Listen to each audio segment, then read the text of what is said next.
Anong ganap sa mundo ng showbiz? Tila lalo pang iniinis ni Vice ganda ang batikang kolumnista na si Christy Fermin kasunod ng pagsagot sa patutsada niya sa It's Showtime. Sa Christy Ferminit nitong November 24, nag-react si Fermin sa tila pasimpleng banat ni Vice sa kanya. Isang contestant kasi na nagngangalang Christy ang kinumusta ni Vice sa November 23 episode ng It's Showtime. Christy! Hello! Yun, Ano sabi diba? sa'yo. Ano ba? Kamusta ka, Christy? Anong pinagkakabala mo, Christy, bukod sa paggawa ng mga kasinungalingan? Raket-raket lang po. Ako ang raketera ng tinurik.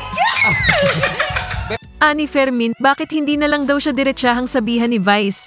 Hindi naman kami ipinanganak kahapon para hindi namin maturol na ako talaga yung pinatatamaan ni Vice Ganda. Ang hindi lang maganda, puro patagilid, ganyang bira. Eh bakit hindi mo sabihin na, Oy, Christy Fermin, bukod sa pinagkakaabalahan mo, bukod sa pagsisinungaling, ano pa ang pinagkakaabalahan mo?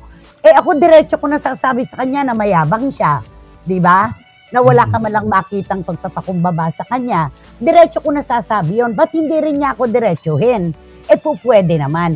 Kasunod nito'y nag-post si Vice sa kanyang ex account. Buwak buwak buwak, buwak buwak buwak, buwak buwak buwak buwak. Funny funny funny. Very very very very. Aniya. Bukod dito'y nag-share rin siya ng Ugly Monster GIF picture. Pinagpiestahan naman ito ng kanyang fans na ang tingin ay resback ito kay Fermin. Kung nagustuhan mo ang content na ito, huwag kalimutang mag-subscribe at i-click ang share, like, at mag-comment ng inyong opinyon.